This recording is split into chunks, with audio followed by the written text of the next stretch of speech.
Ladies and gentlemen, welcome back to another edition of the Dead End Sports Podcast.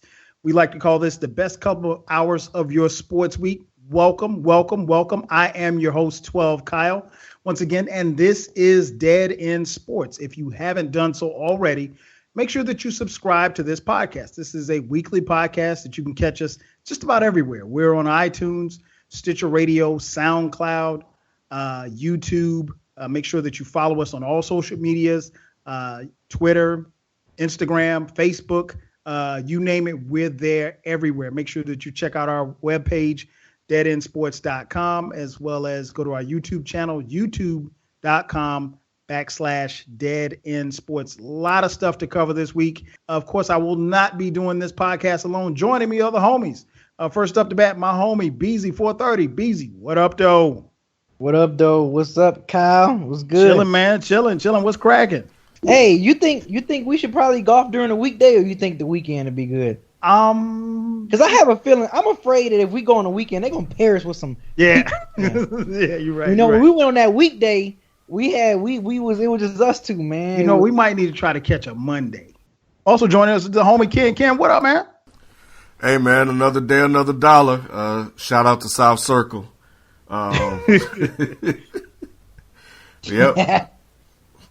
Another day, another dollar. Make me want to holler. Yeah, man, we got a lot of stuff to cover, man. Sports. Hopefully, the homie FIFO will be on the way, joining us momentarily. As you all know, the NBA playoffs have started.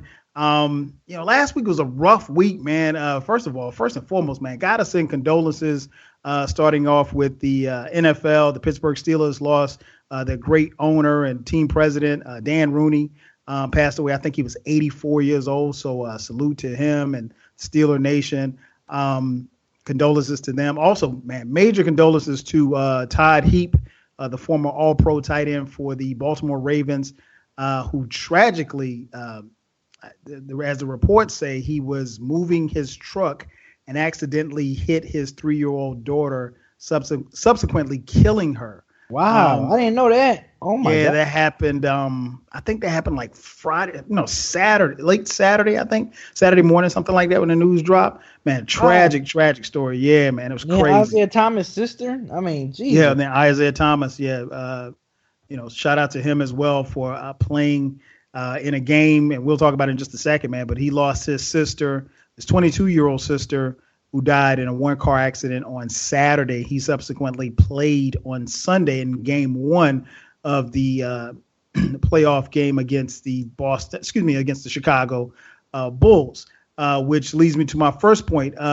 Barkley made a comment prior to the start of Game 1 between the Bulls and the Celtics. And I'll read you his quote. When he was talking about whether or not Isaiah Thomas should play, there were clips of Isaiah Thomas at pregame shoot-around, crying and being consoled by teammate Avery Bradley. Then there was, the Boston Garden did a moment of silence for his sister. And then, you saw him in the layup line. He had tears in his eyes or what have you.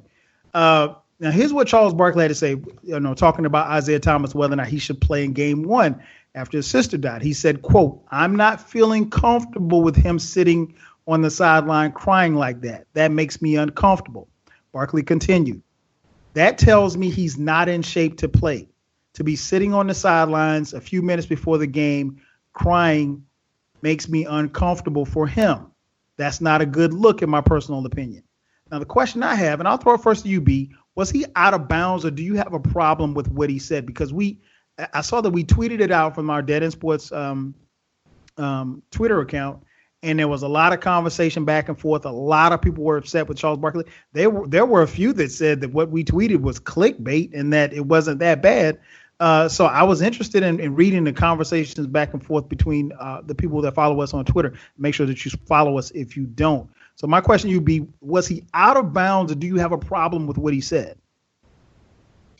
I was trying to see where Barkley was coming from because, myself personally, I've lost a close family member as my mother. Mm-hmm. So, for him to say that, it's almost like I feel like Barkley is telling Isaiah, not really telling, but like saying he should control his emotions. Like when you lose someone close like that, regardless, even if you're trying to hold it in and you just end up letting it out, that's emotion. That's your sister, man. That's your young sister that, he probably was close to her. He probably was real close to his sister. And for him to say that, I just felt like, yeah, that was kind of out of bounds. Now maybe he was looking at it from a standpoint where, like, why is NBA showing him crying in the moment of weakness and showing that he's pretty much vulnerable emotionally?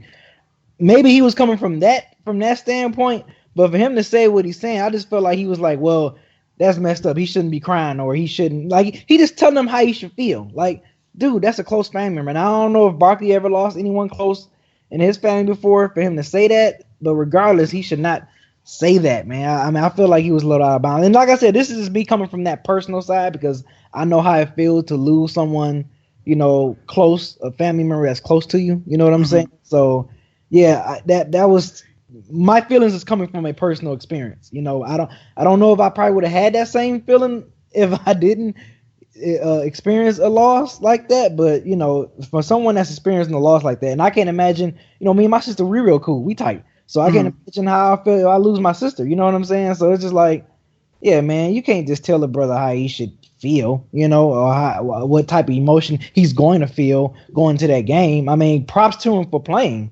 I didn't think Isaiah was going to play, actually. I mean, me personally, I don't think I would have been able to play. I understand basketball is your escape, your kind of moment to get away and everything, but I don't know, man. I think my heart would have been too heavy for me to play in game one. I think and then they say he's going to still play in between games. He's going to go to the funeral, play in one, play one, I think, game 3, and then go to the funeral and then play in game 4. Or is it game 2 and then game 3? I can't remember what in between games that. Yeah, they're gonna have a funeral in between the games. I think it's between 2 and 3. I'm not sure. Okay, so yeah, like he's playing in game 2 right now, and then you got to go to the funeral, bury or cremate your sister, and then play in game.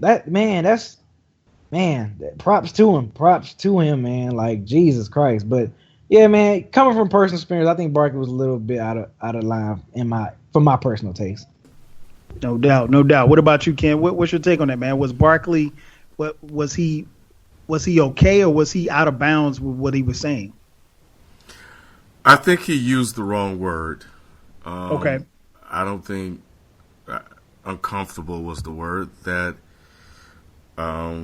he wanted to use. I think what he was saying is that he was concerned about Isaiah Thomas's emotional state, because we saw the video of him just crying his heart out, because he lost his sister, and I think what Barkley was doing was expressing concern over his ability to play, and he was worried about that. I don't think he was uncomfortable with him crying, because only a fool would say something like that. That you would be uncomfortable with another man crying over the death of a close family member. I don't think Barkley's that insensitive. I think he just didn't know how to word it, and I saw the outrage on Twitter. I saw every place picked it up. And to a certain degree, I kind of agree with what people are saying. I think it was a little bit of clickbait. I mean, it became a story. It became more of a story than I felt it should have been. This was a tragic death that happened, unforeseen, for a guy that we've, from afar have grown close to watching him play, knowing his story. And to see something like that, coupled with what you mentioned earlier, Todd Heap killing his 3-year-old daughter, it was a lot of death, man. This past weekend, I think the story really should have just stayed on Isaiah Thomas playing in the game. His heart is heavy. It's, like B said, an escape for him. To kind of just get out there and just take his mind off of what happened and to get away. And I think Barkley just didn't get a chance to really articulate what he was trying to say. And unfortunately, people took that and kind of ran with it and it blew up into this big story. He was really focusing a lot of it on Isaiah Thomas.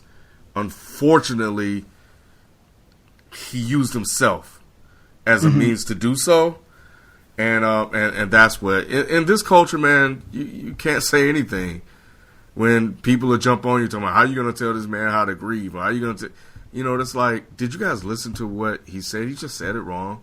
I just wish the best for him. He's a lot better than I am. Yeah. No question. I wouldn't have played, man. I don't think I would have played. Yeah, both you and B made some great points. I think I like you said, I saw it on Twitter. I saw it from my Dead End Sports account, and I went back and played the clip. And we all know who Charles Barkley is, and we've been very critical of Charles, particularly on this podcast. And we've seen Charles, just as early as a couple of months, go at LeBron and have words with players. So Charles, to me, I think where I probably, if Ernie Johnson had said it, I probably would have given Ernie Johnson the benefit of the doubt. Charles is, for me, I can't speak for you guys. For me, Charles has kind of worn out that benefit of the doubt. So I watched the clip and then I saw the print, what was said. And when he said it made him uncomfortable, and he said uncomfortable, and then he came back and said uncomfortable for him, and then he said it's not a good look. Good look for who? That's like you like you said, I feel like you really can't tell someone how they should grieve. I tweeted out, like, I don't know how Isaiah Thomas played in game 1. I've never lost a sibling. But and I don't even think about I would do if I was in his situation. I don't want to put myself in that situation to even think about, because thinking about it would make you, get emotional even just thinking about it. So, but that being said, I think Charles is out of bounds. And I think, and I'm told, and I didn't get a chance to check it before we went on air, when the TNT broadcast came on tonight, they opened it up and he tried to clarify his statements. Now, at the time of this recording, again, I did not see it, so I can't tell you exactly what he said, but I'm pretty sure by the time you guys hear this, you will have heard his retraction, if there was one. If you were in that room or in that arena with Isaiah Thomas and you're Charles Barkley and he just starts crying, what are you going to say? You're not going to say anything. So when Charles was talking and they showed the clip, Charles said it was like crying before the game, but the clip that they showed was shoot around. Now, we all know in the NBA, shoot around is 4 or 5 hours before the game. Now, yeah, he was teary-eyed before the game because they did a tribute. I mean, they did a moment of silence before, the game actually tipped. So I give Isaiah Thomas all the props in the world for even playing, regardless of, and I think Jeff Van Gundy said it best. He said, they mentioned on another broadcast, I think it was the Warriors game, they said, well, Isaiah Thomas is expected to play. And Jeff Van Gundy said, who cares? He's like, the fact that he's playing, he said, that doesn't matter. He said, this is a human being dealing with something that we all have to deal with. He said, the fact that he's playing shouldn't matter to us. He said, it's good that he is. He was like, but it really doesn't matter. He said, you have to look at the human side of it. And I think that's where Charles missed the boat. He didn't look at the human side. When they showed the clip of him crying, you can either say nothing or say, well, Isaiah Thomas, obviously, as you can see right here, is emotional. We just want to keep him in our prayers and our thoughts. And that's all you got to say. Now, personally, we could take some offense to there being cameras on Isaiah Thomas to see what kind of emotion that he's showing. We could take offense to that. But Charles, sometimes, man, it's best to say nothing. And I think that's where he missed the boat. When they ran the clip, man, don't say nothing. The visual spoke for itself. Nobody, and I understand that Charles is paid to give an opinion, but sometimes it's best to say nothing. Like B said, you look very hypocritical if you're telling someone how they should grieve or how they should react or how they should, be emotionally. Nobody knows what he's going through. And it's bigger than just this series. It's bigger than just this basketball game. At some point in time, the Boston Celtics season will end, whether or not it's ending in the Eastern Conference Finals, whether or not it's ending in the championship. It's going to end, and Isaiah Thomas has to live the rest of his life without his sister. And there's not going to be any of us that, outside of his family and friends, is going to give this thing another thought. Some people are not even thinking about it tonight. But it's going to be brought up, and I understand it, and I get it. They want to make it humanistic, and I understand it, and that does make it humanistic to some degree. But just pray for the man. I mean, sometimes it's best to say nothing. I hate that it became a story about him. Right. That it became a story about Charles Barkley. Well, you know what, Ken, when he said, in my opinion, when he gave the opinion, he made the story about him. So that's why it took off. If Charles, let's say Charles sees the clip of him crying, because watching people cry isn't, I don't care where you are in life, watching people cry isn't easy to do, no matter what line of work you're in or whatever the case may be. So what if Charles breaks down and he starts crying? So then, that makes it even more humanistic. But sometimes I just think, man, you just don't have to say anything. Sometimes things just better left said. And like you said, Ken, when he said, in my opinion, he started talking, he made it about him. And this ain't about you, dog. This is about Isaiah Thomas. This is about his family. This is about, and then think about it like this. Isaiah Thomas's family and friends are grieving for the loss of their loved one. And now, and I'm glad that Isaiah Thomas didn't speak to the media because he didn't need to. But now they got to deal with this. They got to deal with the fact that this guy is commenting. You're talking about something that you know nothing about. You don't know who this young lady was. All you know is that she was his sister and they were close. But she could have been, one of the greatest people to walk the face of the earth. So I think, Charles, like I said, he missed the boat on that one. Sometimes you just got to let stuff play out and just be quiet. It's best to be quiet than to open your mouth and, sound foolish. And he did, and it's unfortunate. All right, let's move on to the NBA. Man, there's always some drama going on in Gotham City, New York City. Basketball wise, man, Carmelo Anthony versus Phil Jackson. It seems like it's come to a head. Been a rough week for Carmelo, man. To say the least. Last week, since we last spoke, Phil Jackson made some comments to the media. Now the Knicks season ended, obviously, with them not making the playoffs. They had a meeting, exit interviews or what have you with Carmelo Anthony, and Phil Jackson had a chance to address the media. Phil Jackson basically said, he thinks that Carmelo should be able to take his talents and chase a championship elsewhere. So it looks like, Carmelo, kind of clapped back a little bit with a little meme on Instagram, with the crying tears and, asking really. So Phil and Carmelo are at odds. It looks as if Phil is trying to move Carmelo. We know around the trade deadline that they were openly shopping Carmelo. Now, ultimately, Phil was the one who decided to give Carmelo Anthony the no trade clause. So, B, where do you think that this thing will smooth itself out and Carmelo could be in New York, or do you think he'll be elsewhere? And if he is elsewhere, where do you see Carmelo playing? Yeah, this ain't gonna get smoothed out at this point. I think Melo just need to hit. He just need to hit the reset button. He's about to head towards that declining part of his career as far as him being past his prime. He just need to just be on a team that's on point to be, to win a championship.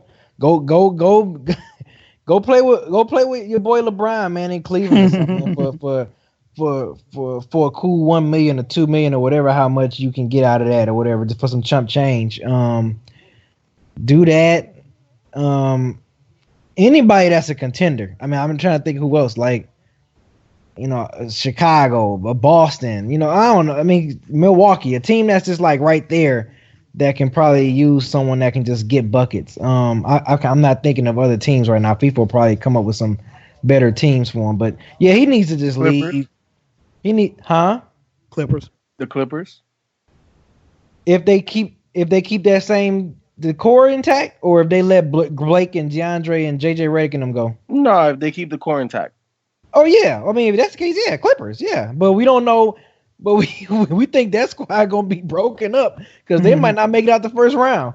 But true, but you know that the players collude in the offseason, right? Because CP and Melo are like best friends, so you know that they're talking. And if CP and Melo are talking, CP's probably talking to Doc. So you can cook something up. You know what I'm saying? You think they can bring Melo to Clippers with and still have Blake there, or you think Blake will have to go? I don't know. See, because at the end of the day, it has to make the trades have to equal out. So you have to ship back the same amount of money that you're sending out that you're receiving in the Melo thing. So they're probably going to need a third team. They may have to do a sign and trade with JJ Redick with that third team. So there's a lot of moving pieces, but don't rule it out is all I'm saying.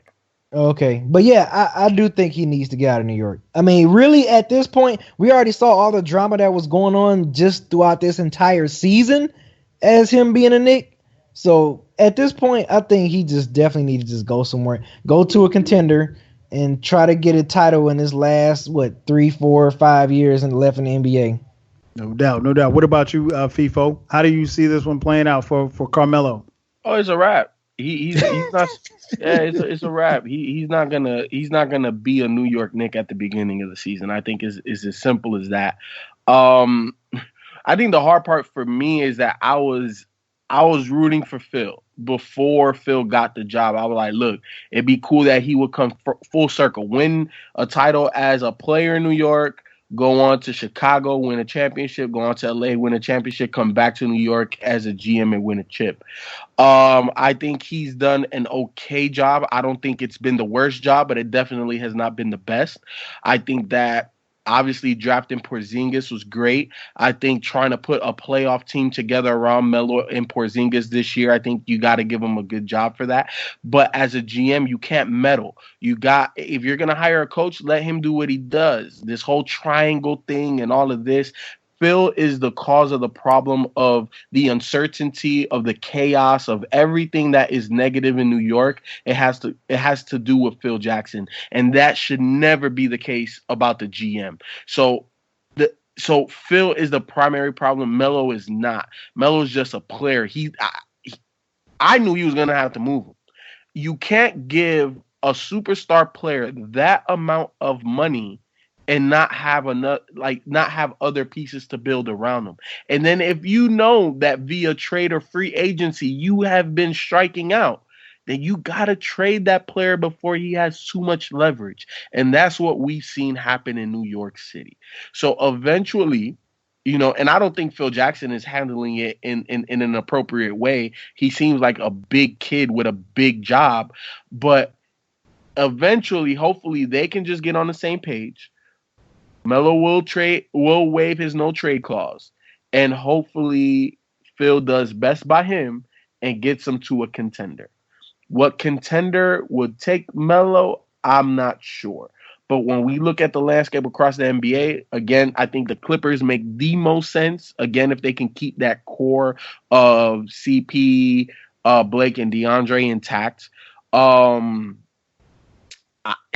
When I look at other teams that are willing to give up young, valuable assets for Carmelo, I'm just like, I wouldn't. Because when you look at all of the influx of talent coming into the NBA, a lot of these young cats are ready, and we can see what they should become. I'm not giving you the young guy for Carmelo. I'm not doing it. So in all honesty, I don't know how many teams really want to make a move. Because do you think is Utah going to move any of their young players for Carmelo? They're not doing that. Indiana's not going to trade Paul George for Carmelo. That's not going to happen. So when you look at the teams across the board, is Boston going to give up any of those picks? Jaylen Brown, they're not doing that. So I think it's going to be very interesting. I have zero iota of where Melo is going to go, but I just know he's not going to be there at the beginning of the season. Man, he split up from his wife. I mean, y'all, come on, man. Thank you, kid. Thank you. Y'all know where this is going. Y'all, FIFO gave us and B gave us the basketball talk. I'm telling y'all what this is all about. Once Lala got out of the picture, 7 years of marriage, he was there for her. And now, and you know, just to get a little shade room on you, apparently got some chick knocked up. Stripper. Yeah. So that's part of it. But nah, man, now that they are separated and he no longer has to worry about home, Melo free to go wherever. So he doesn't have to try and make it work. He doesn't have to sit there and be stubborn in the fact that he's not going to let Phil push him out. At this point, Melo probably want to get out of New York as quick as possible. I think Lala in L.A. though, so I don't think he's going to go to Los Angeles. No, she's in New York. I don't know. I don't really care. I'll let all that stuff unfold. All I know is once I saw what Phil said, I saw Melo's response, and then shortly thereafter, I saw that they split. I was like, that's it. He's done. And that was all I needed to see. You know what, man? I think B made a great point. I think FIFA made a great basketball point. I think you made a good point. I think the problem is you're missing the bigger picture, Ken. You were going where I thought you were going, but then you just detoured. Carmelo's staying in New York, and I'm going to tell you why. Because he's going to want to be near his kids. Or his kid. Or I don't know if it's be plural, but he's got his new kid on the way. But he's going to want to be near that kid. And with this separation, and we don't know that they're getting divorced. I mean, he could try and pull a Kobe. I don't know. I mean, the best of Carmelo, man. All jokes aside, I could, while I thought it was definitely over in New York, I'm not necessarily going to rule out New York because obviously Carmelo has the final say so, and he might try to stay in New York only on the strength of his kid being there. Because with he and Lala being split, he's going to want to be near his kid. Now, if she takes the kid to LA, that's I could see him with the Clippers. I thought Phil could have used better words. I'm really not impressed with how Phil has handled himself and handled this team. And I'm not even remotely close to being a Knicks fan, but I don't think he's done anything. And to be honest, I think Isaiah Thomas caught a lot of flack for what he did in New York City for the Knicks. And people are still like kissing Phil's ass thinking he's going to just, change. I mean, like the best thing that I can say to Phil Jackson has done is to have found Porzingis. And I mean, to be honest, the Knicks couldn't mess that draft up because they had the 4th pick. I mean, but I don't know, man. What though? Kyle, he's done a lot better job than what Isaiah Thomas did for several reasons. But FIFA, didn't Isaiah get rid of? Now you correct me if I'm wrong, but didn't he get rid of some of those bigger contracts that guys had and got those guys off the books and off the payroll? No, that's what Isaiah Thomas did. He was the one that signed a whole bunch of players to bad contracts. That was his doing. He was the one that mortgaged the future and traded draft picks. Okay. So what Phil Jackson inherited was a mess that he had to clean up. Think about it. They don't have a 1st-round pick this year. Right. That was because of Isaiah Thomas. They don't have one next year either. To my knowledge, I might be wrong on that one. I might be wrong on next year's pick. I think they have one next year, but they don't have one this year. You're right. Yeah, I know. But okay, so my question is it so much Isaiah, Phil, or is it James Dolan? First and foremost is James Dolan because he's the constant, right? He's the owner. He's the one that overall makes decisions. And then I think it was the fact of hiring Isaiah Thomas and the GM at the time. I can't think of the GM's name. And then firing Isaiah and that whole debacle and everything that happened and then getting Phil Jackson. I think Phil Jackson has made a lot of smart GM moves in terms of getting Derrick Rose on a rental, right? Like the only person he's truly committed to, right, is 2 players, is Melo and Porzingis, which are your 2 best players, which is perfectly fine. Everybody else has either a tradable contract or something that is fair market value. He didn't overpay to get who's the shooting guard, Courtney Lee, right? He didn't. The only person that he probably overpaid on all these guys that he just recently acquired last offseason is Joakim Noah.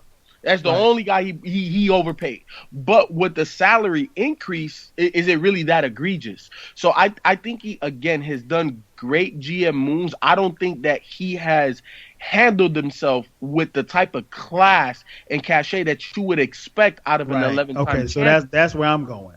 Exactly. So he hasn't handled it in the best way. But as a coach, you can get away with some of that stuff, talking about XYZ in public and this, that, because that's a coach's perspective. But as a GM, 95% of what you do needs to be handled behind closed doors.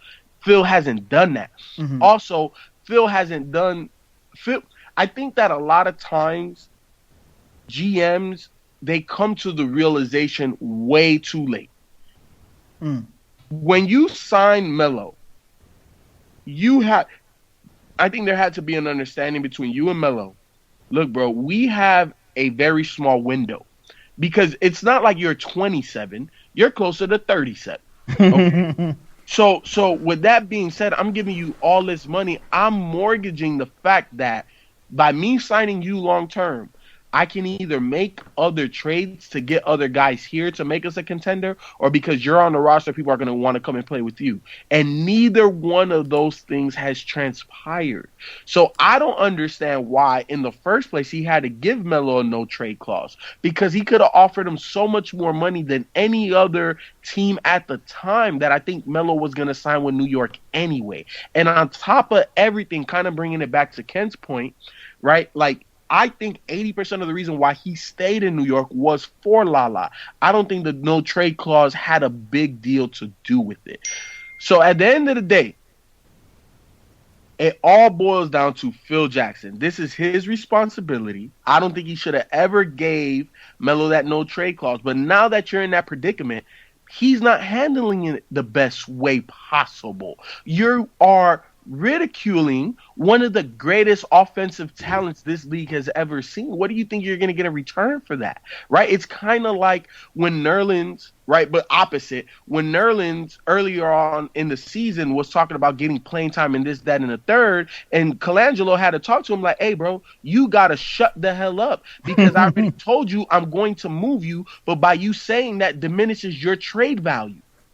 You can't, like, as a GM, you can't diminish Melo's trade value. You cannot do that. So, look, that's why I'm saying, and Kyle, I know you said that you think Melo's going to be there for his son.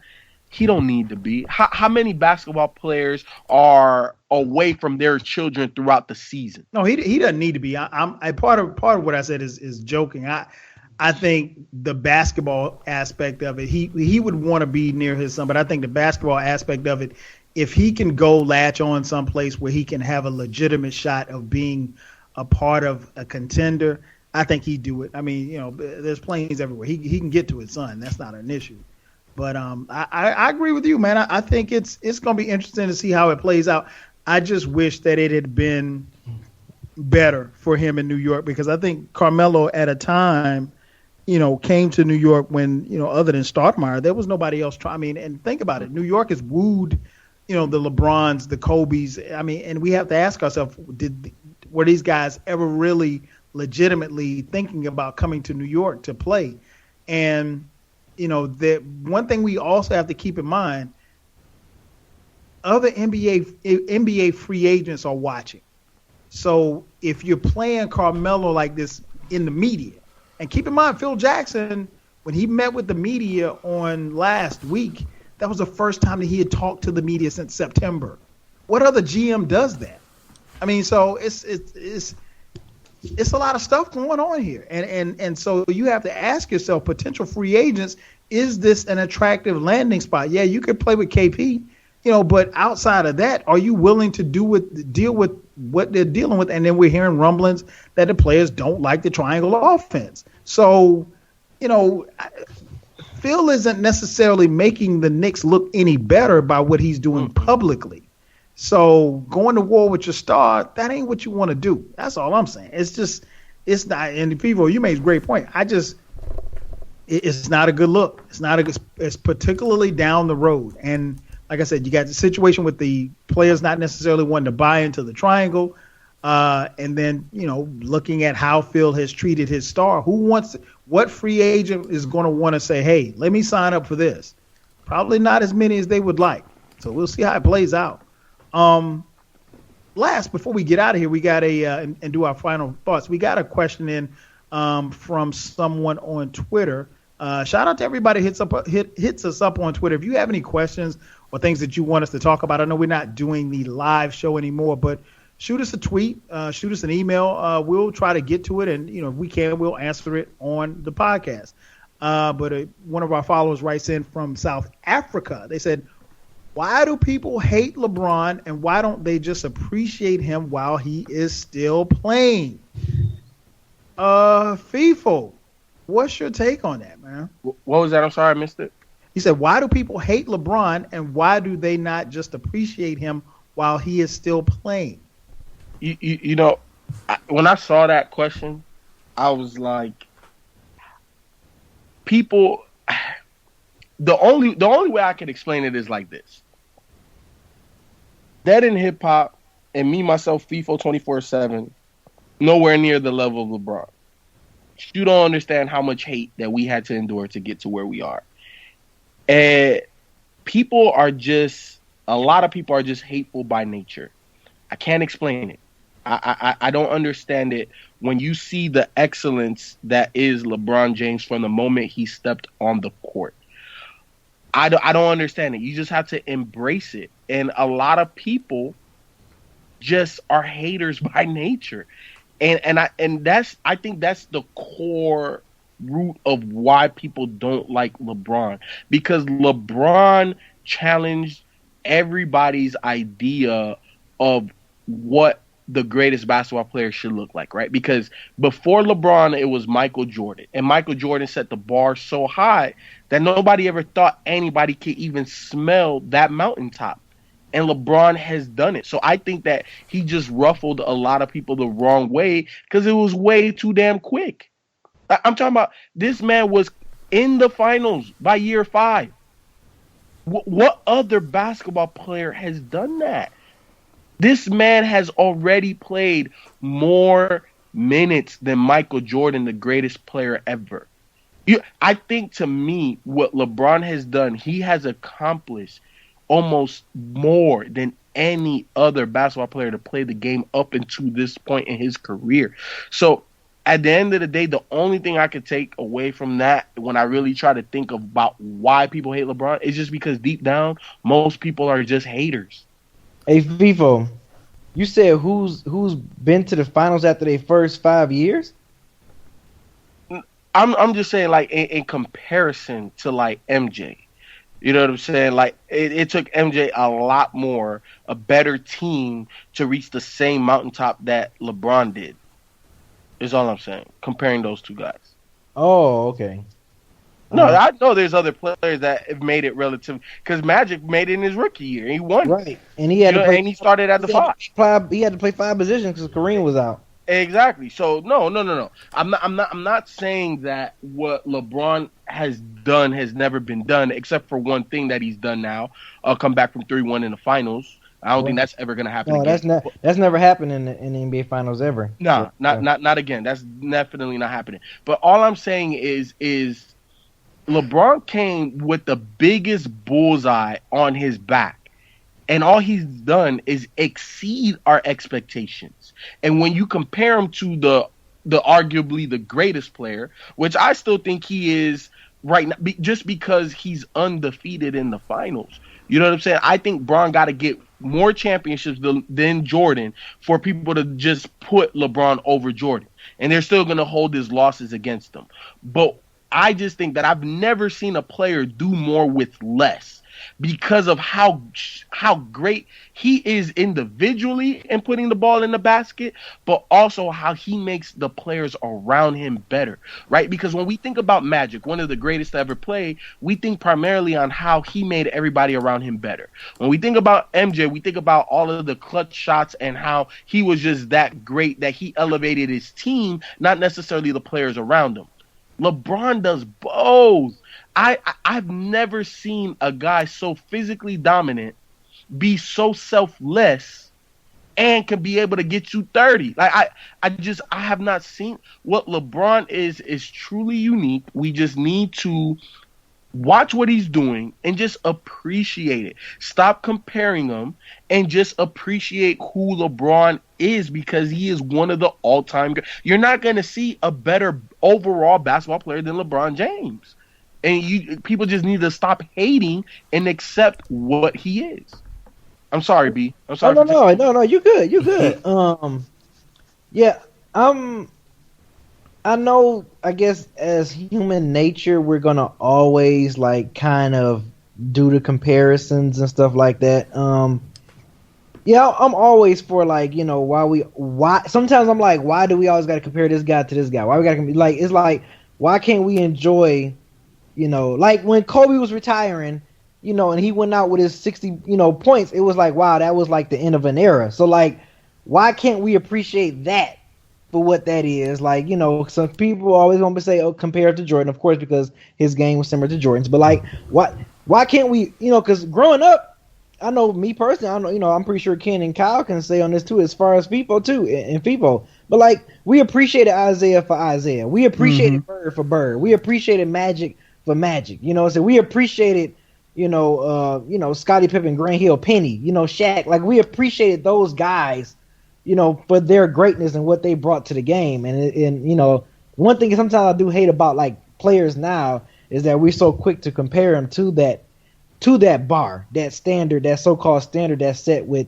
you know, Bird, Magic, and Jordan or whatever. And it's like, why can't we enjoy their greatness? Why I can enjoy, even though I wasn't a fan of Kobe, but I can still, as a guy that's a lover for basketball, I can appreciate and respect what Kobe has done for the game of basketball. May not be such a big fan of Kobe himself, but like, I was still a fan of and respected Kobe in his greatness. Same way with LeBron. I'm respecting LeBron and his greatness. You know, Kevin Durant and his greatness, even though he hasn't won a championship, but I'm still like, guess what? That dude is still great. You know what I'm saying? So same way with Iverson. You know, Iverson never won a championship, but we still looked at Iverson as being great. So yeah, I mean, like people said, man, people say a lot. You're gonna have the haters. You're gonna have you know, players that, or people you're not gonna appreciate until either they're gone or they're retired from the game. Look at Muhammad Ali. You know, people hated Muhammad Ali. So when he retired or when he couldn't talk and speak no more, all of a sudden Ali was the most loved boxer of all time, and he was not getting that same love in the 80s and 90s and to now as he was in the 60s and 70s. You know what I'm saying? So I think, and I say the same thing about Floyd Mayweather. I think Floyd Mayweather, once he's like really, really done with boxing, I think people are going to look back and say, you know what? Damn, Floyd was freaking great. But while he was fighting, all you heard was he was born. Same way with LeBron. I mean, you know, I don't like LeBron extra theatrics as him flopping and stuff, playing ball. But I love what LeBron does off the court, what he does for the kids and the youth off court. And I mean, and I still think LeBron is a great player. I still think it's more that he could have done in his game to make him scary. But I still think LeBron is still a great player. He's going to go down as one of the greats, you know, once his career is all said and done. He's going to be damn near like top 10 in every statistical category when it comes to rebounds, steals, assists, and points and all that stuff. So, and blocks. So it's like, it's crazy, man. But yeah, you know, you're going to have the haters. It's like if you a Kobe lover, you can't be a LeBron lover. It's like, I never understood that, man. It's like, why can't you appreciate both of them? You know what I'm saying? Why can't you like both of them what they are? It's like, oh, you like Kobe, so you can't like LeBron. Or if you like LeBron, or you can't like Kobe. You can like it for both of them, man. You can like both of them for different reasons. You know what I'm saying? So, yeah, it's crazy, man. You know, it's we like Shaq and Hakeem Olajuwon for two different reasons. You know what I'm saying? Even though you might like one a little bit more than the other, but you still appreciate their greatness for different reasons. You know what I'm saying? I still see the same way being with LeBron, man. You can still appreciate LeBron for what he's done for the NBA since he's been in, and you know, and for his off the court stuff, man. So you cannot deny that. So, you know, people just calm down. You going, like people said in the beginning, you're gonna have haters. You know what's funny, man? I think that people don't know why they hate LeBron sometimes. Right. You know, I think that's part of what the LeBron hate is. Another is, you know, the king, coming out, how he was anointed without winning anything. People didn't like that. He challenged Jordan, like FIFO said, the idea of what greatness is. If Also, you don't go 6-0. Also, too, Ken, to piggyback off your point, I think LeBron is kind of really one of the first players that we're seeing that's really like controlling his destiny throughout his whole NBA career, which no question.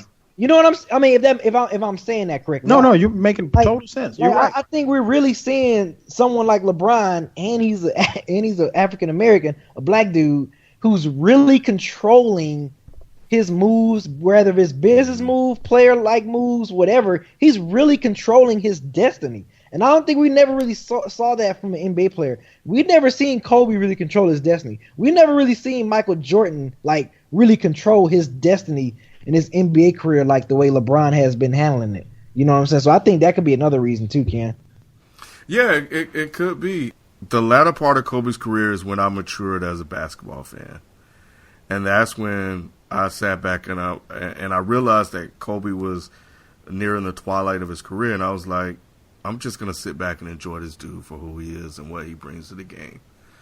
And it just made watching basketball that much more fun for me, that much more enjoyable. And I remember when all of the hype, and I think part of the hype goes into a lot of the hate. I remember the hype around LeBron, and I'll never forget, man. I watched that first game. I was like, yo, this dude is legit.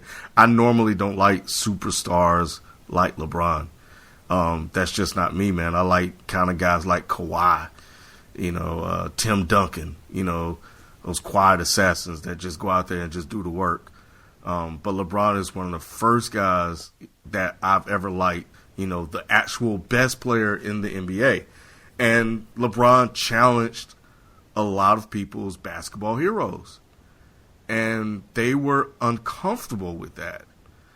And people don't know and I'm going to go back to what Ralph said, and people are uncomfortable with the fact that there may be a player better than Michael Jordan that's not 6-0.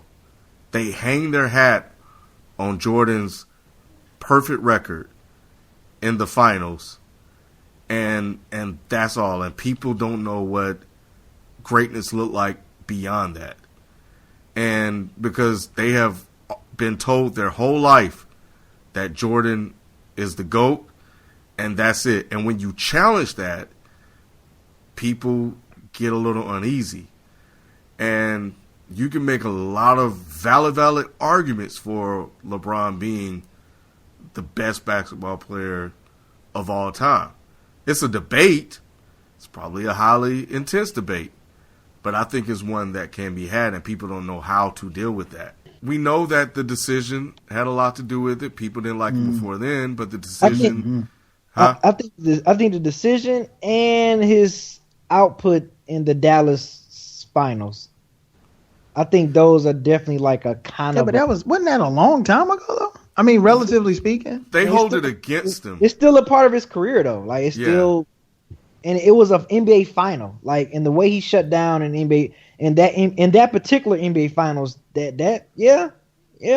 But you know what? I think that was like that was the LeBron haters moment. Of course, the decision. You go to Miami, you're front running a lot. You lose in the finals. Hey, see, you'll never be Jordan. You're 0-2. Ha, ha, ha, ha. Not the fact he lost, the way he played and just the way that was. You can't explain that. You can't, but that was a disappointment to like for me, I was disappointed. I'm sure Ralph was disappointed. I let him speak for himself, but I was disappointed.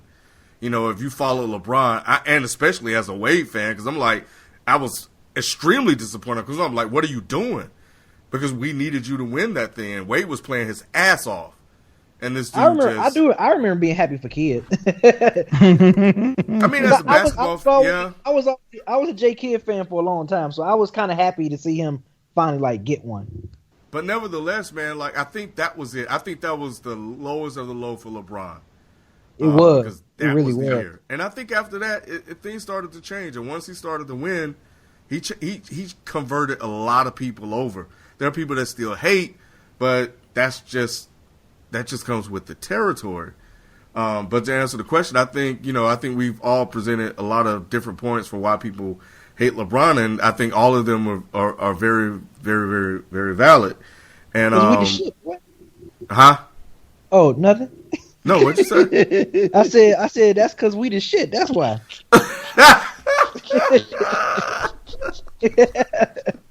I think, and I think we've talked about this off air before, but it goes back to something that you said, Ken, the maturity of the fan. I don't know how you can watch LeBron James play, how he carries himself on and off the court, and not like what you see, unless you're just a low bottom hater. I mean, and here's the thing, this is the thing that I want everybody listening to understand. You can like LeBron and not necessarily be a Cavs fan. I am a Hawks fan, so LeBron does not play for my team. 4 times a year, he has to play against my team. I don't openly root for LeBron or the Cavs or anybody for that matter, but I tell you what, if I walk in my house and I know LeBron is playing and it's on my TV screen, I'm watching. Why? Because he's great. Why would I not want to watch great players play? I think there's a segment of this generation, and it's not necessarily, I'm not necessarily talking age group, but just the current generation that we're living in, that just, they don't understand the history. And if you don't understand the history, you don't understand what he is doing has not been, you watch LeBron play, right? And you look at the stat score, and he's got 37 points, 9 rebounds, 9 assists, 3 steals, 4 blocks. Those are killer numbers. But here's the thing, that in that game that you watched, he made it look so effortlessly. We've seen people score 30 points, and it took them a lot of buckets to get 30 points. But LeBron makes it look so easy. I am one of the people that grew up idolizing, loving Michael Jordan. Michael Jordan is the greatest in my opinion. If LeBron surpasses Michael, I'm not going to cry in my cereal about it. But I will say this much. Off the court, he has surpassed, and his shoes may not sell like Jordan's 20 years later, but he has done more and will do more off the court than Michael Jordan has ever done. To this point in his lifetime, LeBron is good as far as that's concerned, as far as his philanthropy off the court.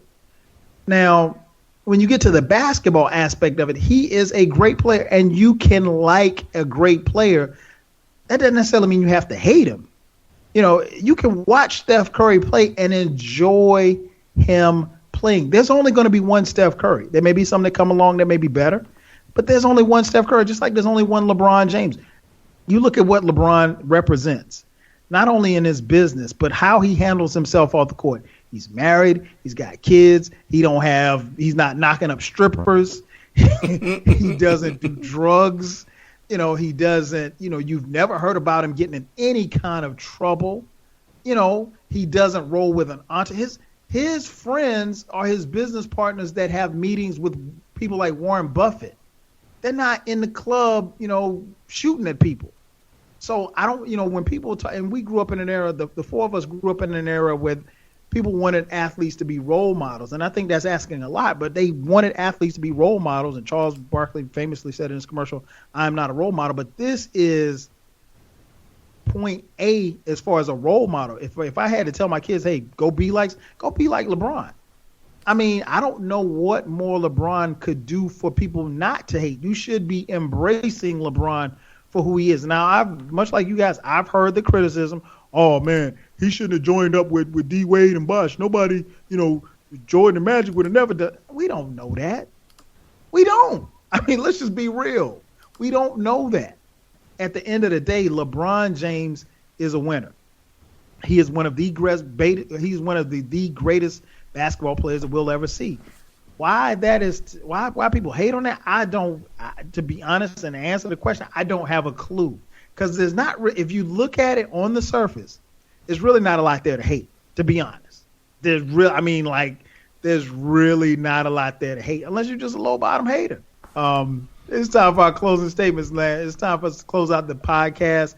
As I mentioned at the top, man, thank you for listening and tuning in, downloading, subscribing. More importantly, share with your friends. Tell a friend to tell a friend about the Dead End Sports Podcast.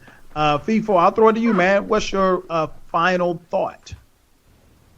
Man, whenever it comes to tragedy, I think you should always err on the side of caution and thinking before you speak. Mm-hmm. I feel what Charles Barkley said was a bit insensitive, and I didn't understand the perspective he was coming from. I've never lost a family member, but I've lost somebody really, really, really close to me that you could basically call a brother. And when that happened, the emotions that ran through me, I couldn't explain. And all I know is that version of me, if I had to go play a game, I couldn't do it. So what Isaiah Thomas is doing is extremely heroic, and I think that basketball right now may be his only salvation. To say that you would be uncomfortable, maybe he misspoke, but I think that those were the wrong words to say with a touchy subject such as the Isaiah Thomas situation. Not knowing where a player's mind state is fine, but when you're that close to a teammate, because obviously you guys have been together for at least the last 6 to 8 months every day, flying from this city to that city, going to practice, talking about strategy, talking about XYZ, that you should be comfortable in comforting that teammate. So, again, I don't know what Barkley was going for, but sometimes you need to think before you speak. There it is. Our boy B, what about you, man? Your closing thoughts. Closing thoughts. I'm trying to find a date for this, but I am so excited and so looking forward to this. 30 for 30 is doing a 2-part documentary of the Lakers and Celtics rivalry in the 80s. Okay, wow. Okay. And I want to say it's like in June, like a little bit after the NBA Finals. I was trying to find a date for it, but I can't find it. But yes, we all know 30 for 30. Man, ESPN has grabbed onto these, and these things has been nothing but gold. These 30 for 30 documentaries. I think I haven't been so anticipating 30 for 30 since the Bad Boy Pistons one when they did that one. But yeah, they did the Fab Five. Allen Iverson situation. Michael Jordan retiring, playing baseball, coming back, like Magic, Shaq and the Penny prime years, young years, and it's so many. The great 5-part documentary on O.J. Simpson. These 30 for 30 had the XFL. They've made some great documentaries, and they're doing one on the 80s decade of the Lakers and Celtics rivalry. That is going to be awesome. A 2-part documentary, that is going to be so dope, man. I cannot wait. Childhood memories is about to be upon me again, and I can't wait to watch it. So I'm looking forward. No doubt. What about you, Ken? Final thought. Starling Marte was suspended for 80 games because he was on that juice. He violated the Major League Baseball drug policy, and he's gone. He tested positive for something called nandrolone, and he's basically cost his team pretty much half the season, man. Listen here, guys. I don't know. Like, I don't understand how you guys keep testing positive for this stuff and claiming that it's a mistake and you didn't do enough research. You have to take whatever it is that you may decide to take and go to whoever is doing this testing or whatever the league is and say, excuse me, is this okay? And try to get some type of documentation saying that it is. Because if you just do it by yourself, and we know drugs and these things are chemicals that are mixed up in all kind of sort of ways, and because of that, any of it can trigger a positive test, even though it may not necessarily be listed. It's the actual chemicals and stuff like that. So that's how people get caught up on taking something that has that they think that's clear, because they just didn't know. Do your Googles. Keeping with the theme of baseball, man, this past Saturday, Major League Baseball celebrated the 70th anniversary of Jackie Robinson breaking the color barrier in baseball. While that is a historic and monumental occasion, not just for baseball but for all sports, a couple of numbers that they threw out, man, kind of made me sad. Major League Baseball has a color issue. We've seen it transpire over the last couple of years, but the number that is really depressed me was the number 62. 62. That number represents the number of black baseball players on the active roster when Major League Baseball started a couple of weeks ago. 62 of 868 players. Now, that is crazy because that only makes up 7.1% of the players in the Major League Baseball. And that's the lowest percentage that baseball has seen since 1958. Now, if you've got 62 players, and I'll break them down, 8 starting pitchers, 5 relievers, 5 first basemen, 6 second basemen, 4 shortstops, and 34 outfielders. That's it. Like I said, 7.1% of Major League Baseball. Now, to the average fan that isn't black, they probably don't see the fact that there's a color issue because when they look on the field, they see brown men, but they ain't black. And while Major League Baseball has made great strides in bringing over, players from the Dominican Republic, from Cuba, from everywhere in South America, you got homegrown talent right here in the United States that needs developing, and you need to, just like we reached out to our Latin brothers, we have to reach out to the brothers here because we don't want to see a situation where Major League Baseball doesn't have the color in it. And I think if you really, really want to honor Jackie Robinson, Major League Baseball has to do whatever it can to get that number up, because at this point in 2017, 62 black players just ain't enough. That's going to do it for me, for B, for Ken, for FIFO. You have listened to another edition of the Dead End Sports Podcast. I'm your host, 12 Kyle. We'll catch you guys next time. Peace. Peace.